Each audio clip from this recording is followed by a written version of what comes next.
Shalom.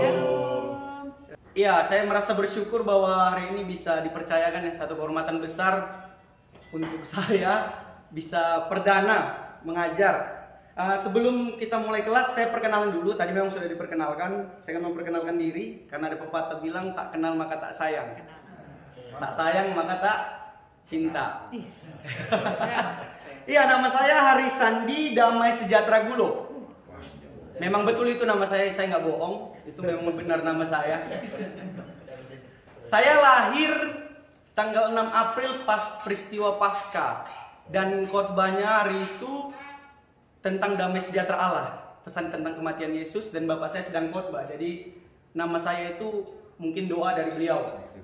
Gitu. Ada damai sejahtera di tengah gitu. Nah, umur saya 24 tahun, status saya lajang, belum menikah. Saya tamatan dari STT Immanuel Nusantara. Beberapa minggu lalu baru resmi yudisium digelar sarjana teologi.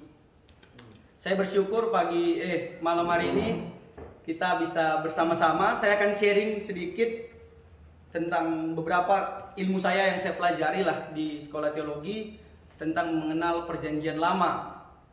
Pengenalan saya singkat begitu saja. Kalau ditanya saya orang apa, saya orang Nias. Bapak saya Nias, saya Marga Gulo, mama saya Batak Borusi Manung Kalit. Jadi kalau bisa dibilang saya orang Indonesia. Karena kalau dibilang saya Nias, mama saya marah. Kalau saya bilang saya Batak, bapak saya marah. Karena keluarga saya Nias dan Batak. Ya, sekian pengenalan dari saya. Mungkin kita akan mulai.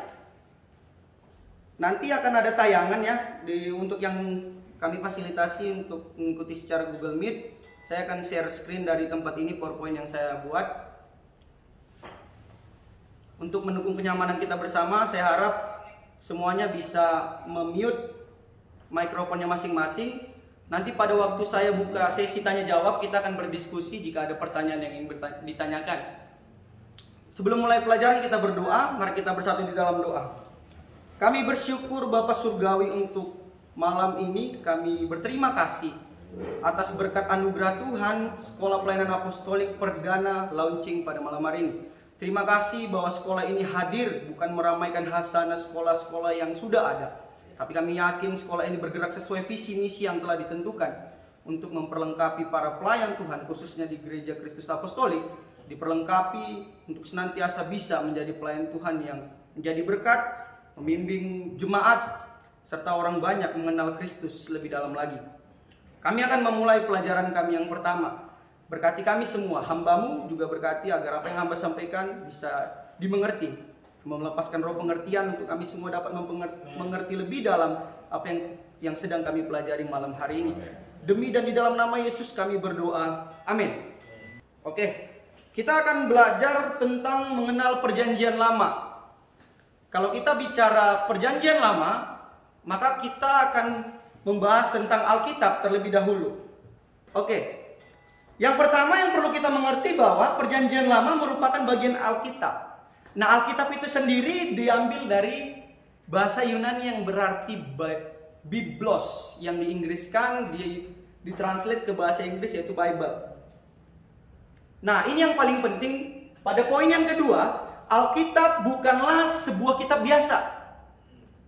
Tapi Alkitab adalah firman Tuhan. Bapak Ibu Saudara, sekarang banyak ajaran yang tidak tepat tentang Alkitab. Tapi kita tidak akan bahas itu, saya hanya membukakan saja. Yang pertama, orang mengatakan bahwa Alkitab berisi kebenaran firman Allah. Nah, ini agak berbahaya. Kalau dikatakan berisi, maka ada beberapa bagian Alkitab yang bukan firman Allah. Jadi saya ingin menyampaikan kepada kita, paham ini tidak tepat.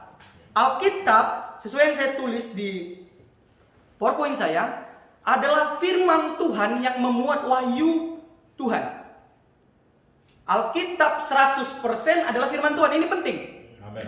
Karena kalau tidak sama berdiri di pondasi ini, maka kita akan berbeda nanti melihat Alkitab. Kalau dikatakan kemudian Alkitab berisi sebagian firman Allah, itu juga salah. Karena ada orang liberal mengatakan Alkitab itu sebagian firman Allah, yang sebagiannya lagi firman iblis. Kan ada iblis berkata tuh. Di contoh konteks Ayub, iblis kan berkata kepada Tuhan, gitu. Jadi orang liberal mengatakan Itu firman iblis, bukan firman Tuhan. Saya ingin mau katakan bahwa Tuhan, firman Tuhan yang kita pelajari bukan sebatas ketika Tuhan berfirman. Tapi pada saat itu dituliskan pun, itu juga firman Tuhan. Karena Tuhanlah yang memimpin orang percaya, orang kudus pada masa itu menulis bagian Alkitab. Jadi kalau dikatakan ketika Yesus dicobai di padang gurun, apakah pas ketika Yesus dicobai iblis itu adalah firman Tuhan? Ya, itu adalah firman Tuhan. Kalau firman Tuhan yang kita mengerti bukan sekedar Tuhan berbicara, tidak. Tuhan tidak selalu, firman Tuhan yang kita pelajari tidak selalu, ketika Tuhan berfirmanlah Allah, tidak. Semua bagian Alkitab kita percayai sebagai firman Tuhan. Amen. Nanti akan saya jelaskan kenapa itu disebut sebagai firman Tuhan. Kita harus sepakat dulu di bagian ini, bahwa kebenaran yang kita pegang di dalam Alkitab itu adalah 100% murni firman Tuhan. Kemudian poin yang ketiga, ini juga menjadi penting. Alkitab diterjemahkan juga menjadi Biblia. Kata Biblia itu mengandung makna jamak. Kenapa demikian? Karena kitab dalam Alkitab ini bukan berisi satu kitab, tapi kumpulan dari kitab-kitab. Jadi itulah mengapa ada makna jamak di dalam Alkitab. Karena kalau kita percaya Alkitab, dia bukan satu kitab saja. Kenapa? Karena ada di situ Taurat, ada kitab puisi, ada kitab sejarah, ada kitab Injil, ada surat Paulus, kemudian ada Wahyu. Jadi dia terdiri dari banyak kitab. Jadi kita harus mengerti bahwa Alkitab kita bukan satu kitab, tapi terdiri dari kitab-kitab yang telah dikanonkan, disatukan melalui proses yang sangat ketat, kemudian menjadi Alkitab yang kita pegang sekarang.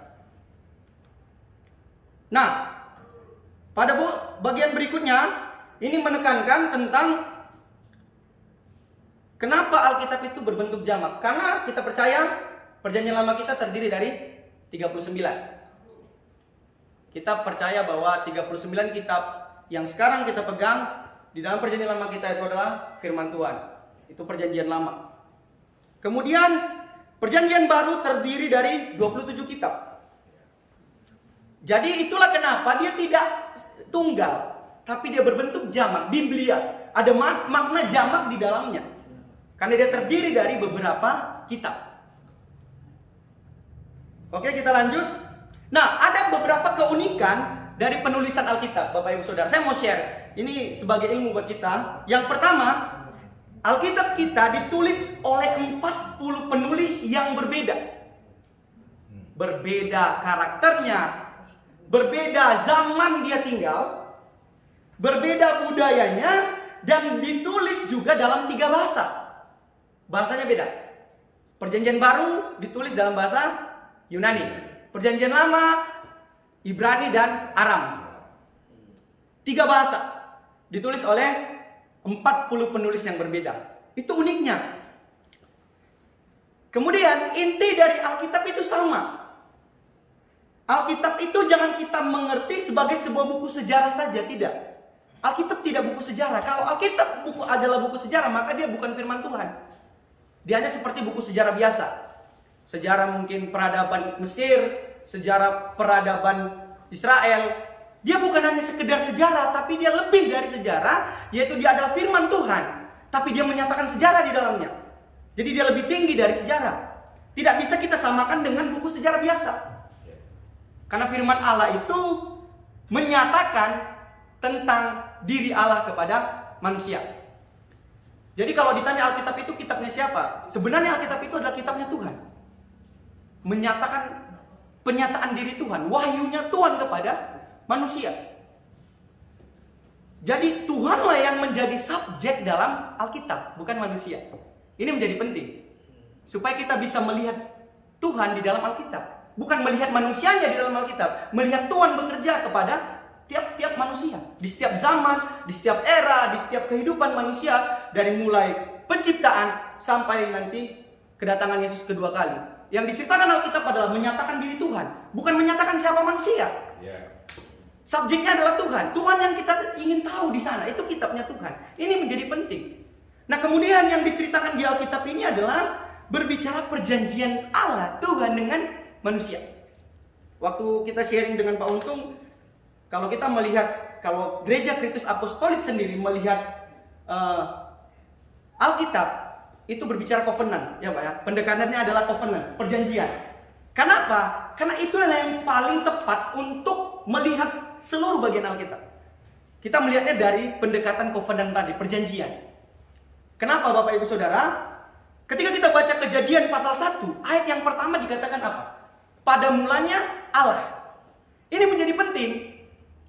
Karena kata itu ingin menekankan permulaan dari kitab kita ini bukan permulaan tentang manusia, tapi permulaan tentang Allah. Ia menceritakan tentang Allah, Alkitab menceritakan tentang Tuhan. Jadi ini menjadi penting. Kita harus sepakat di situ dulu bahwa ini kitabnya Tuhan.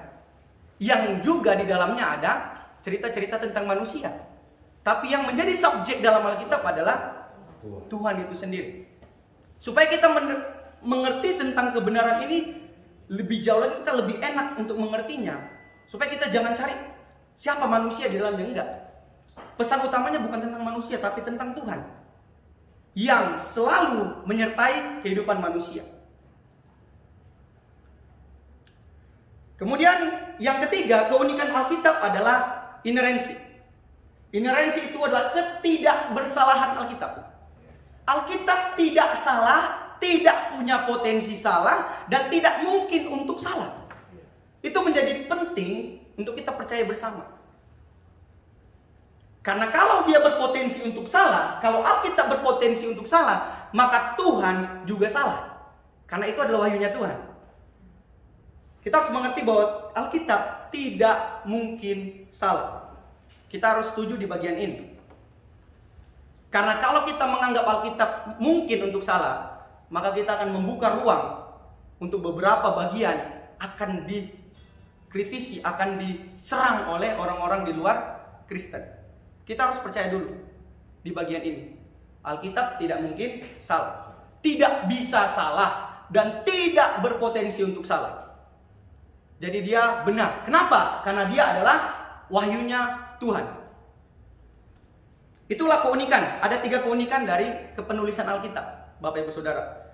Kemudian, kenapa Alkitab itu tidak mungkin salah? Tadi saya bilang, karena ada pengilhaman dari Tuhan sendiri yang mengilhamkan firman-firmannya untuk ditulis oleh manusia.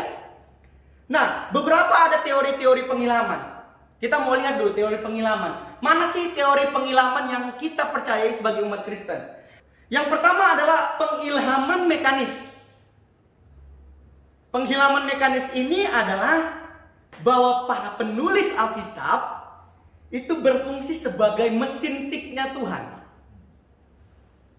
Mesin tiknya Tuhan yang menuliskan kata demi kata.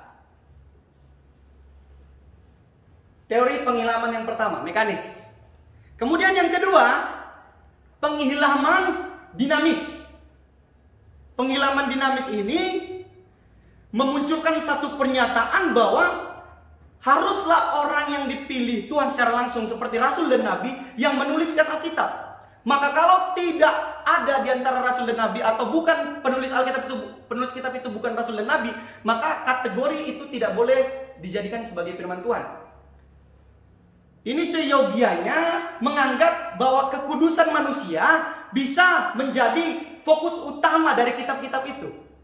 Jadi seperti pengilhaman dinamis ini seperti kita mengangkat derajat penulisnya, mengabaikan Roh Kudus yang memberi pengilhaman tadi. Itulah pengertian sederhana dari pewahyuan atau pengilhaman dinamis. Yang ketiga adalah pengilhaman organis.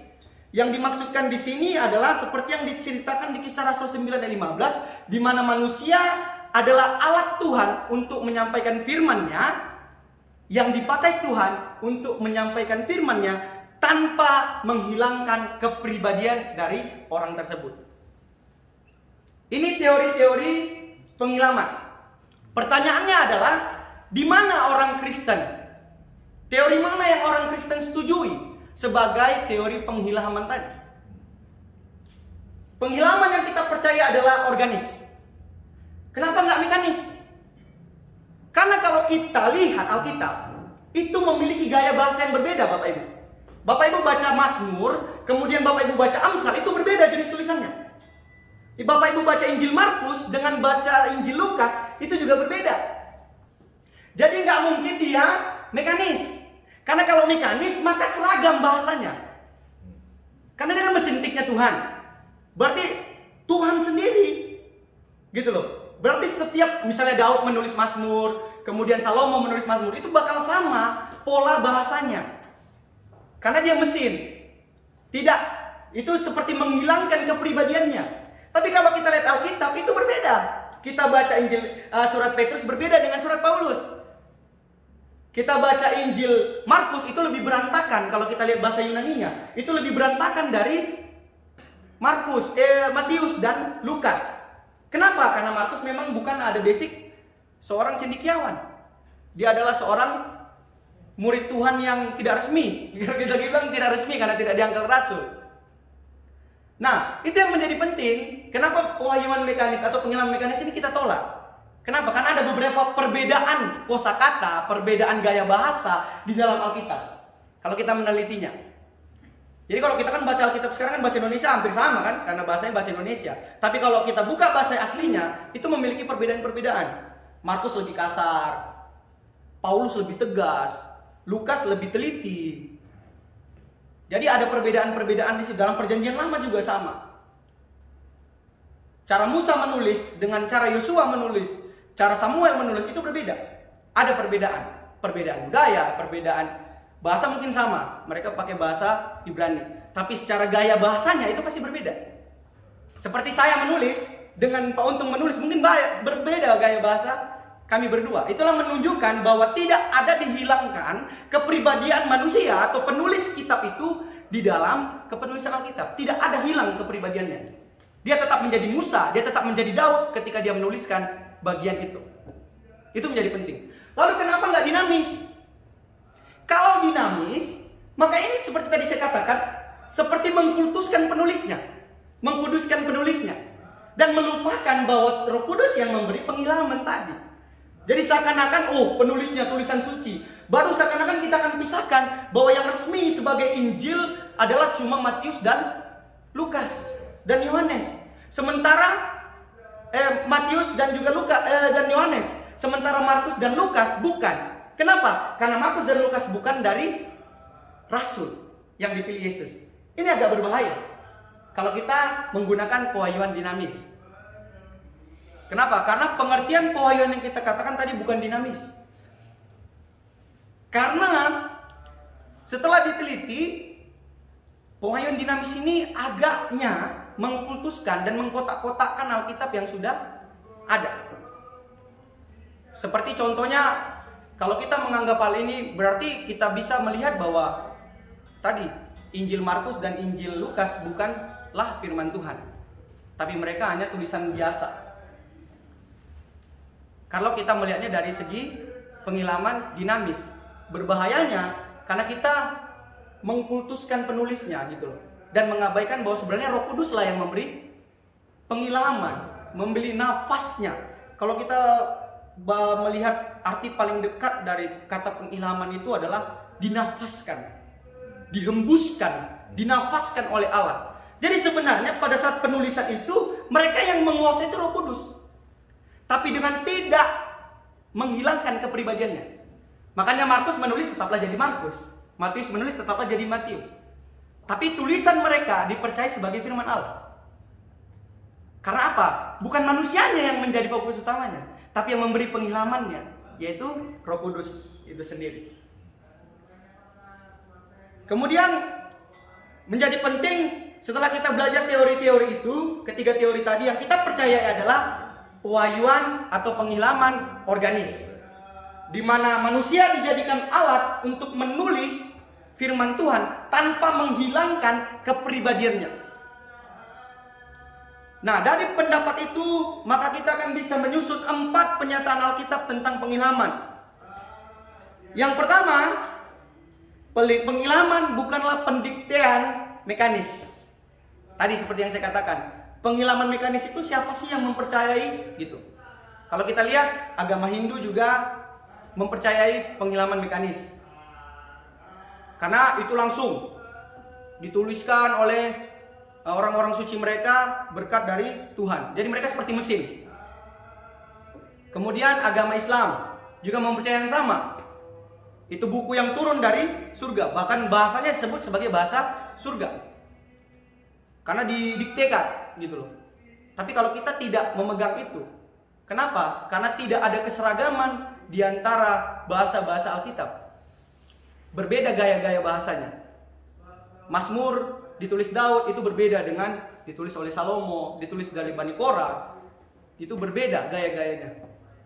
Kemudian penulisan Pentateuch juga berbeda dengan gaya bahasa yang penulisan dari kitab Samuel, Tawarik, kitab yang ditulis Salomo, itu berbeda.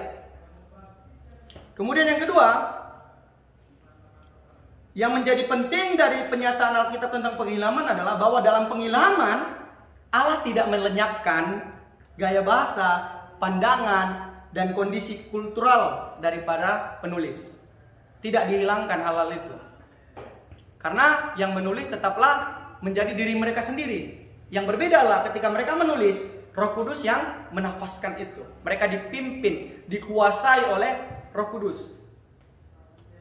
Tapi ketika mereka dikuasai, mereka sadar. Kesadaran dirinya masih ada. Sehingga kita tidak percaya bahwa ada pewahyuan mekanis. Karena gaya bahasanya sesuai dengan gaya bahasa para penulis. Yang ketiga, pengilhaman tidak menempel pada kesilapan yang terjadi waktu perbanyakan dan penyebaran naskah. Bapak Ibu Saudara, kata pengilhaman itu hanya berlaku pada saat penulis asli Alkitab menuliskan bagian yang aslinya. Kalau kita sekarang bicara Alkitab, maka yang kita dapat sekarang adalah salinan. Kodeks berupa kodeks-kodeks. Salinan-salinan. Nah, kata pengilhaman itu tidak bisa difokuskan kepada penyalinan. Kenapa begitu? Karena kita memiliki salinan yang berbeda-beda. Tapi pesannya sama, nggak berbeda. Kalau ada orang yang menyerang kekristenan, bah, Alkitab itu sudah palsu. Pertanyaan saya, kitab suci mana yang masih ada asli sampai sekarang? Pertanyaan saya, yang asli, yang awalnya asli, di mana? Tidak ada. Bahkan Muslim sendiri tidak mengakui, tidak berani menyatakan ada yang asli pada mereka. Kalau kita katakan sesuatu palsu, secara gini, logika berpikirnya, Alkitab itu palsu. Ketika kita katakan palsu, maka kita bisa menunjukkan yang asli dong. Benar nggak? Saya katakan handphone itu palsu. Buktinya mana? Saya harus bisa menunjukkan yang asli sebagai perbandingan. Gitu. Di dalam Alkitab kita, kata pewahyuan, ilham itu tidak berlaku pada saat penyalinan. Tapi tetap kita percaya bahwa Tuhan juga menyertai mereka ketika menyalin. Tapi bukan diilhamkan, bukan dinafaskan. Karena yang dinafaskan itu adalah pada saat penulisan. Pada saat penyalinan, manusia tetap memiliki titik kesalahan. Makanya ada beberapa. Kalau kita lihat King James itu berbeda dengan NIV. Kenapa? Kodeks yang mereka pakai, salinan yang mereka pakai itu berbeda, Bapak Ibu Saudara. Bahkan Alkitab kita Indonesia itu berbeda terjemahannya. Karena kita merujuk pada berbagai-bagai salinan-salinan. Tapi yang uniknya di antara perbedaan-perbedaan itu tidak ada perbedaan yang tajam tentang doktrin di dalamnya, tentang ajaran di dalamnya. Tidak ada perbedaan. Hanya perbedaan kata, hanya perbedaan istilah. Tidak ada perbedaan mungkin ajaran yang sangat kental. Contohnya tidak ada perbedaan bahwa dikatakan di dalam Alkitab Roh Kudus bukan Allah. Tidak ada. Tidak ada perbedaan demikian. Di Alkitab tetap dikatakan Roh Kudus itu Allah, Tuhan. Yesus itu Tuhan juga dikatakan dari salinan-salinan tersebut. Jadi pesan utama Alkitab tidak hilang walaupun salinannya berbeda. Itu yang menjadi penting. Ini menjadi penting supaya kita jangan salah menggunakan istilah ilham ini. Ketika kita melihat bahwa salinan itu tidak, kata pengilhaman itu tidak menempel pada kesilapan waktu menyalin. Kalau kita katakan menempel, maka itu jadi serangan bagi orang Kristen. Kenapa kok beda salinannya kalau Roh Kudus memang menghilangkan? Gitu loh. Itu jadi serangan balik untuk kita. Kalau kita menganggap bahwa kata pengilhaman itu melekat pada kesilapan. Gitu. Nah, tapi karena kita tidak percaya hal itu, bahwa pengilhaman hanya khusus untuk mereka yang menulis secara langsung.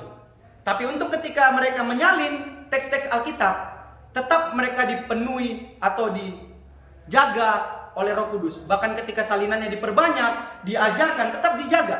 Sehingga itu masih eksis sampai zaman sekarang.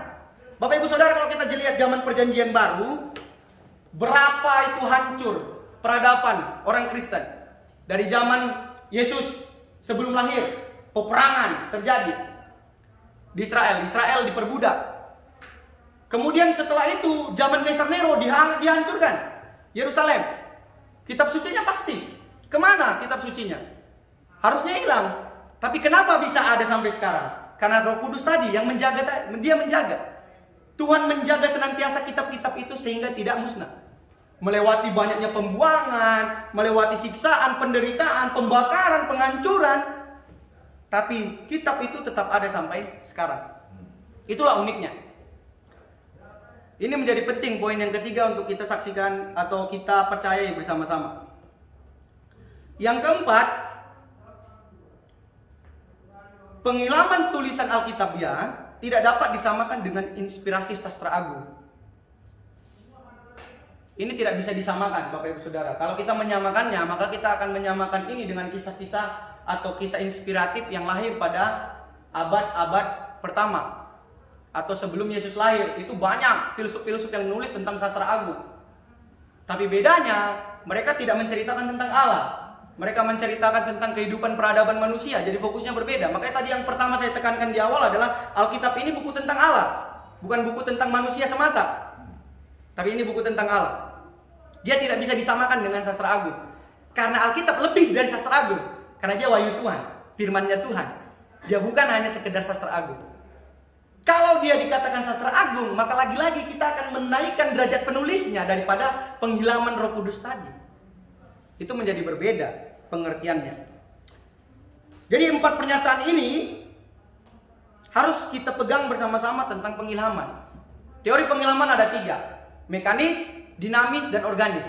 Yang kita pegang adalah pengilhaman organis. Karena jelas Tuhan tidak menghilangkan kepribadian para penulis Alkitab ketika mereka menuliskan Alkitab. Kemudian kita masuk ke kanon. Kanon Perjanjian Lama. Setiap Alkitab, bagian Alkitab dalam Perjanjian Lama, itu melewati yang namanya kanon. Ada ukuran bahwa tulisan itu bisa disamakan menjadi firman Tuhan, bisa dijadikan sebagai firman Tuhan. Tapi ingat ya, ini agak berbahaya pendapat ini. Karena kalau kita mengatakan kanon ini adalah ukuran untuk menjadi firman Tuhan, seakan-akan manusia yang menentukan ukurannya. Sebenarnya tidak. Pengertian kanon ini lahir ketika orang Israel menganggap bahwa kitab-kitab itu membuktikan bahwa dirinya firman Tuhan gitu loh. Tanpa ada manusia yang membuat ukuran, kitab-kitab itu sendiri yang membuktikan bahwa dirinya firman Tuhan. Jadi supaya kita jangan nyemplung ke pemahaman yang salah gitu loh. Jadi seakan-akan bagian Alkitab kita ini menjadi firman Tuhan karena manusia membuat kanonnya. Enggak. Sebelum kanon itu ada, kitab itu jelas adalah firman Tuhan. Oleh karena kitab-kitab itu menyatakan diri sebagai firman Tuhan, makanya dikumpulin oleh orang-orang Israel, dipercayai sebagai firman Tuhan, wahyunya Tuhan. Jadi kita jangan menganggap bahwa kanon itulah yang menjadikan kitab Pentatuk menjadi firman Tuhan. Enggak. Kitab Pentatuk menyatakan dirinya sebagai firman Tuhan sebelum ada kanon. Oleh karena dia menyatakan dirinya sebagai firman Tuhan, makanya orang Israel mengumpulkan, membuatnya menjadi firman Tuhan. Gitu. Jadi ini permainan pola berpikir gitu. Jadi agak berbahaya kalau kita katakan kanonlah yang menjadikan kitab ini firman Tuhan. Itu jadi serangan gitu. Jadi seakan-akan yang menjadi standar sesuatu menjadi firman Tuhan itu adalah ukuran manusia tadi. Padahal sebenarnya enggak.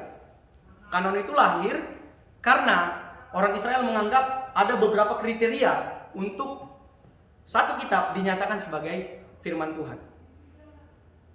Nah, ini menyatakan juga bahwa kanonisasi Perjanjian Lama ini menyatakan bahwa kitab-kitab di dalam Perjanjian Lama itu memiliki otoritas tertinggi untuk iman dan praktek keagamaan orang-orang Israel, yang selanjutnya menjadi ukuran dan standar yang dipakai untuk menilai kitab-kitab lainnya gitu.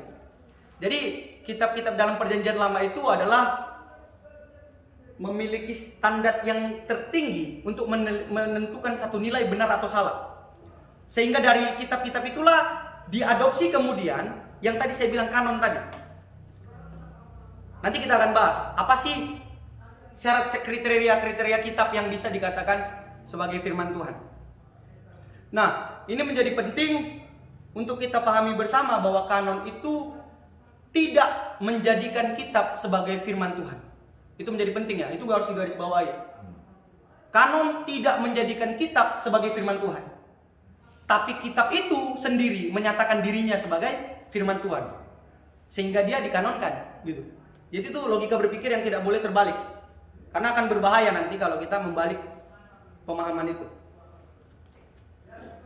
Nah, proses penetapan kanon perjanjian lama memang nggak jelas, artinya nggak terpampang secara nyata bagaimana PL itu dikanonkan. Tidak ada informasi yang jelas tentang proses pembentukan kanon dalam perjanjian lama. Namun secara garis besarnya, saya akan menjelaskan sedikit apa sih yang membuat kitab-kitab itu dinyatakan sebagai firman Tuhan. Ini saya ambil dari bukunya Dasar Iman yang Teguh, J. Wesley Briel. Itu banyak dipakai teolog-teolog, orang-orang Kristen. Saya sarankan untuk punya buku itu supaya mengerti ya tentang kanonisasi Alkitab. Jadi ada beberapa ukuran yang digunakan untuk menentukan bahwa satu kitab perjanjian lama bisa disebut sebagai firman Tuhan. Yang pertama adalah ucapan yang berotoritas. Jadi yang seperti saya katakan tadi,